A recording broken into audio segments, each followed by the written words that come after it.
faço as marcações na minha Bíblia? Esse é o assunto que nós vamos conversar hoje. Sempre que eu posto a minha Bíblia, alguém me manda: Dani, como você faz as marcações? Que lógica você usa? Como você separa o que você marca? Enfim, perguntas sobre Bíblia, marcações e como eu faço, mas eu tenho praticamente, para não dizer certeza, de que o interesse não é em como eu faço, mas em como a pessoa pode fazer as marcações na Bíblia dela.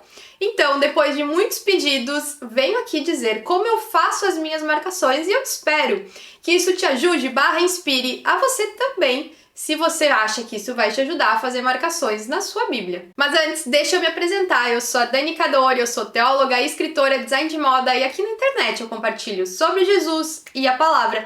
E nesse momento você está no Café com Dani. Mas antes de eu falar exatamente como eu faço as minhas marcações, eu quero falar com você sobre algo. Eu acho muito importante e bom nós nos inspirarmos em outras pessoas, em métodos que outras pessoas utilizam para estudar, em técnicas que outras pessoas usam para estudar o texto bíblico ou qualquer outra coisa. Eu acho isso muito importante. E eu também, quando estudei marcações e o que eu poderia usar de marcação no início, eu também vi como outras pessoas faziam. Mas eu acho extremamente importante nós termos em mente que nós somos singulares, aprendemos de maneira singular e não faz sentido nós querermos nos forçar a fazer algo que não vai contribuir para o nosso aprendizado e somente vai nos atrapalhar. O que eu quero dizer com isso? O que funciona para mim pode não funcionar para você. O que faz sentido eu fazer pode não fazer o mínimo sentido para você. E se você se forçar a copiar a maneira que eu faço ou qualquer outra pessoa faz, talvez você esteja perdendo a oportunidade de desenvolver uma maneira sua de fazer anotações, marcações que de fato vão te auxiliar a compreender o texto e a fixar aquilo que você leu e pesquisar posteriormente. Então, o meu intuito nesse início de conversa é dizer que sim, você pode procurar maneiras que outras pessoas usam para marcar, estudar, enfim, mas que é fundamental que você esteja atenta ao que faz sentido para você. Por exemplo, para mim, não funcionaria eu fazer marcações relacionadas a temas como amor, bondade, justiça. Muitas pessoas fazem marcações separando por temas. Não é algo que faz sentido para mim. Não que eu ache errado, mas não faz sentido para mim e não é algo que me ajudaria a estudar o texto. Então, se eu fosse fazer dessa maneira, ao invés de eu estar me aprofundando no texto e aprendendo mais, eu simplesmente estaria me atrapalhando. E com isso eu quero dizer que talvez se eu falar o que eu faço, não sirva nada para você. Mas mesmo assim eu vou compartilhar, porque pode servir. Talvez faça sentido e você faça praticamente exatamente igual. Talvez você chegue à conclusão que para você não faz nem sentido fazer marcações e talvez você também desenvolva uma maneira sua de fazer marcações que te auxiliem a ler e estudar a Bíblia. Então, antes de nós implementarmos algo que o outro faz, nós temos que ponderar se isso vai fazer sentido para nós. E até mesmo se você chegou a implementar a maneira que outra pessoa utiliza para estudar a Bíblia e você percebeu ali no meio do caminho que não faz sentido para você, minha irmã, abandone, não se culpe, procure outro método, porque mais importante do que você iniciar o método e seguir ele, iniciar uma cartela de cores de marcação na Bíblia e seguir ela, é você entender o texto bíblico e compreender que marcações, anotações devem ser uma ferramenta, não é para você ter a Bíblia bonita. Não é esse o intuito, por mais que deixe a Bíblia bonita, mas é que você consiga entender melhor o texto. Então, se não está te ajudando a compreender melhor o texto, não faz sentido. Talvez você está vivendo isso agora. Então, se você está vivendo isso agora, não continua com algo que te atrapalhe, mas faça coisas que te ajude e auxilie. Então, bora lá, vou compartilhar como eu faço. Eu faço 2 tipos de marcação. Eu faço uma marcação por cores, e essa marcação eu uso sempre que eu leio a Bíblia. E eu faço outra marcação por símbolos. Essa marcação eu uso ou quando eu estou estudando um texto mais profundamente, ou quando eu sinto vontade. Então, como eu faço a separação da minha marcação por cores? Eu separei em 7 temas, ou seja, também 7 cores, e eu vou compartilhar cada um deles rapidamente com você. O primeiro tema que eu destaco em laranja, não sei se vocês querem que eu fale a cor, vou falar. Em laranja é Mulheres da Bíblia. E isso talvez não vai fazer o menor sentido para muitas pessoas, mas como aqui eu compartilho uma série sobre mulheres da Bíblia, eu gosto muito de estudar as mulheres da Bíblia. Para mim faz sentido que esses textos sobre as mulheres da Bíblia, ou onde mulheres da Bíblia aparecem, sejam destacados, porque quando eu olho a minha Bíblia eu consigo encontrar esses textos com mais facilidade e eu também consigo ver a quantidade de vezes que as mulheres aparecem na palavra, e isso é algo que eu de fato gosto. Um exemplo de marcação de mulher da Bíblia é, por exemplo, quando Marta ouviu que Jesus estava chegando, foi encontrá-lo, mas Maria ficou em casa. Sublinhado de laranja. A segunda marcação que eu faço é pecado, imoralidade, atitudes que Deus condena. Essa eu faço de rosa. E um exemplo de quando eu marcaria o texto dessa forma é a passagem que diz: qualquer que se irar contra seu irmão estará sujeito a julgamento. Irar está claramente sendo considerado um pecado aqui, uma atitude que nós não devemos fazer, então sublinhado de rosa. A terceira marcação que eu faço, que é de verde oliva, gente, eu acho que vai ficar muito confuso, mas vocês vão entender. É sobre instruções. É quando nós recebemos ou ocorre uma instrução de algo que alguém deve fazer, que nós devemos fazer.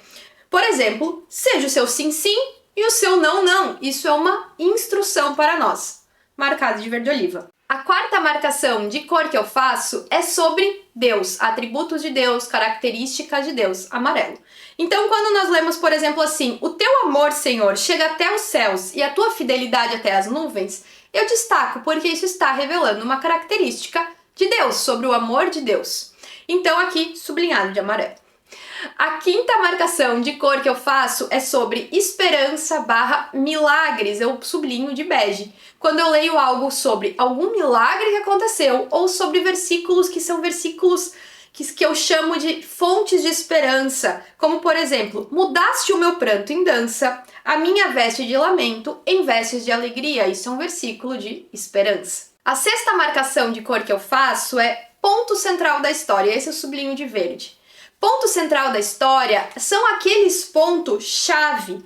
Quando você está, por exemplo, lendo sobre a história de Jesus, a ida até a crucificação, e você vê que o povo escolhe Barrabás ao invés de Jesus. Isso é um ponto central na história. Quando você vê, por exemplo, a ressurreição de Jesus, é um ponto central na história. Quando você vê o povo de Israel sendo liberto da escravidão do Egito e o mar se abrindo, ponto central na história. São esses pontos chaves que, se você também não tiver a compreensão deles, você também não vai conseguir compreender a grande parte dos assuntos que a Bíblia trata.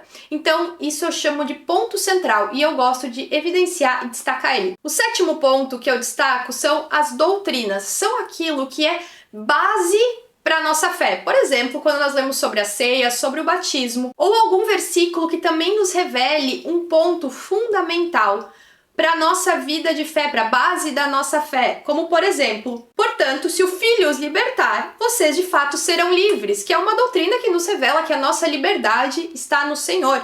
Quando Jesus nos liberta, nós nos tornamos livres. Então, versículos que apresentam uma doutrina, eu também destaco de maneira distinta. Essas são as marcações de cores que eu faço, mas agora eu também faço, como eu falei anteriormente, algumas marcações de símbolos e eu também quero compartilhar com você. E essa marcação de símbolos, eu não uso ela referente ao texto inteiro, mas sim eu vou fazendo separações dentro do texto, você vai entender. A marcação de símbolo eu uso para me aprofundar ainda mais nos detalhes do texto. Então, ela não é uma marcação referente a todo o texto, mas sim a partes do texto, fragmentos, que vão me auxiliar na compreensão desse texto. Por exemplo, a primeira marcação que eu costumo fazer é adjetivos. Eu faço um quadrado ao redor de adjetivos, como por exemplo, grávida, bonito, justo, reto, bom. Adjetivos. Um quadrado ao redor dos adjetivos. A segunda marcação que eu faço dentro do texto para me ajudar a compreender ele é um círculo ao redor dos verbos, como por exemplo, foi, pecou, chorou. Quando aparece um verbo, eu circulo ele. A terceira marcação que eu faço é um traço embaixo do sujeito, embaixo daquela pessoa que está fazendo a ação ou até mesmo está sofrendo a ação. Então, por exemplo, Jesus, Maria, Pedro, Paulo, eu faço um traço. A quarta marcação que eu faço é um ondulado. Eu não sei o nome, mas eu sei que deve ter um nome para esse ondulado. Se você sabe, me conta qual é o nome. Mas eu faço um ondulado embaixo dos locais. Por exemplo, Egito, Jerusalém, deserto. Então eu faço essa marcação embaixo dos locais para eu saber e ter destacado onde o texto está acontecendo. Depois disso, se for necessário, eu acabo fazendo um símbolo de ligação, quando o texto está ligado com outro texto, esse texto mais acima, ou quando o mesmo texto apresenta uma ligação que pode passar despercebida, eu faço. Então esse ligação é um arco que eu acabo ligando o texto com outros textos para que eu saiba que aquela parte não está acontecendo aí de maneira isolada, mas ela tem uma ligação muito importante com outro texto. O outro símbolo que eu utilizo, se for necessário, é um símbolo de contraste, que eu faço uma linha reta com 2 traços no meio. E esse símbolo representa que o texto está me dando um contraste ou de atitude ou de local, algum contraste existente. Como, por exemplo, inúmeras vezes nós vemos em Salmos que Deus trata o justo de uma forma e o injusto de outra. Aqui nós temos um contraste. Ou também em Provérbios é o que acontece muito, esse contraste, o que o ímpio colhe, o que o justo colhe. Então, quando aparece um contraste, eu evidencio, porque eu acredito que facilita muito na compreensão da leitura. Outra coisa que eu destaco é quando existe uma promessa ou consequência muito clara, como por exemplo, nós lemos: aqueles que aceitam meus mandamentos e lhes obedecem são os que me amam. E porque me amam, serão amados do meu Pai. Nós temos o quê? Uma consequência. E eu também os amarei e me revelarei a cada um deles. Então, quando aparece essa consequência, eu também faço uma linha reta e acabo fazendo um círculo no meio para simbolizar que o texto me aponta que determinada atitude gera determinada consequência. Por último, eu também faço uma lista.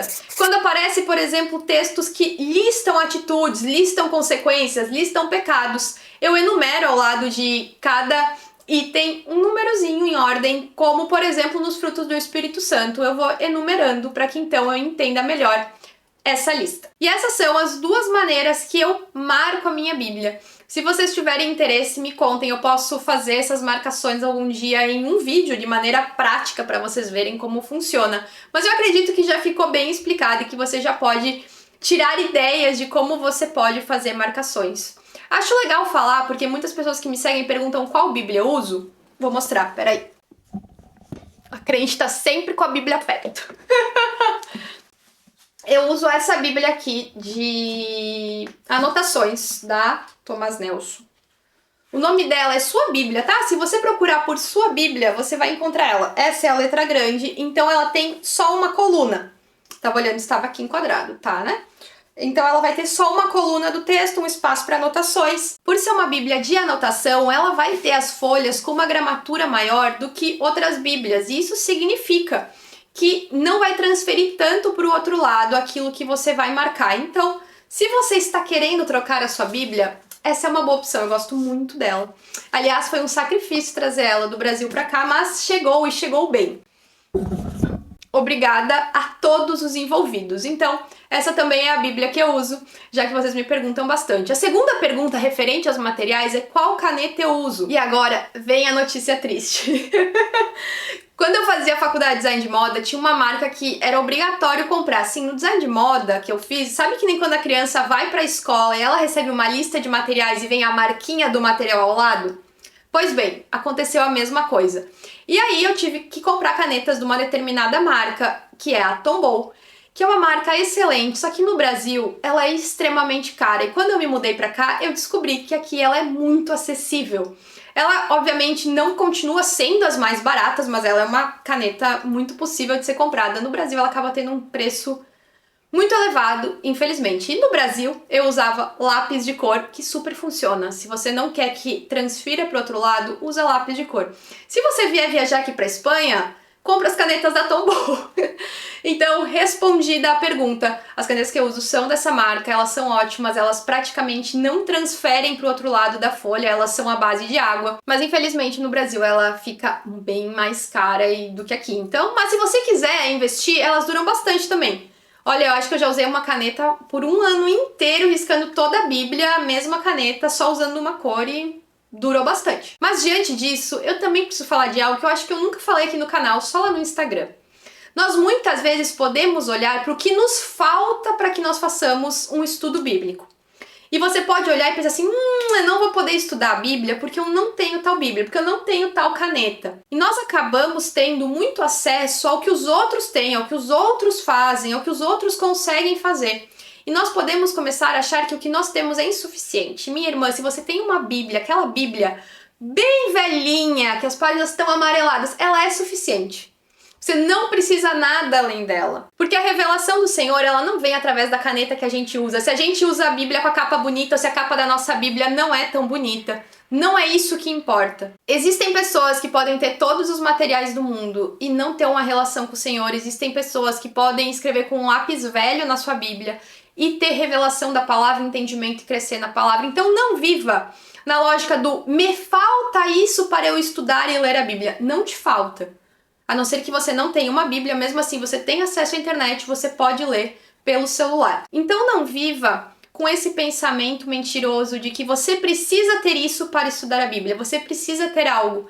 Mas faça o melhor que você pode com o que você tem hoje. Porque o que importa é você crescer no seu relacionamento com o Senhor, o que importa é você crescer na presença do Senhor, não é você ter mais materiais, não é você ter a Bíblia com mais cores, mais bonita. Isso muito bom, se você conseguir, se você puder, glória a Deus. Mas se não puder, se não conseguir, se não der, não vive esperando. Porque o que importa é a maneira que nós nos movemos, no hoje, com o que nós temos. Então não se apegue ao que você não tem ou ao que você quer ter, mas busque compreender a palavra da melhor maneira possível hoje. E termina esse vídeo se questionando o que é melhor para você. O que vai fazer sentido para você usar na hora de estudar? Quais são as marcações que fazem sentido para você? Quais são as anotações que fazem sentido para você, que vão te ajudar? Porque isso é muito mais importante do que você copiar o que alguém faz. Sim, você pode se inspirar e isso é muito bom.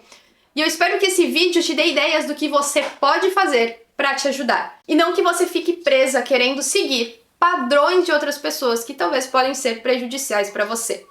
Esse foi o vídeo de hoje. Se você viu até aqui, não deixa de curtir, comentar e deixar o seu like. E também se inscreve no canal, porque assim você me ajuda a continuar aqui produzindo esses vídeos. Até o próximo vídeo.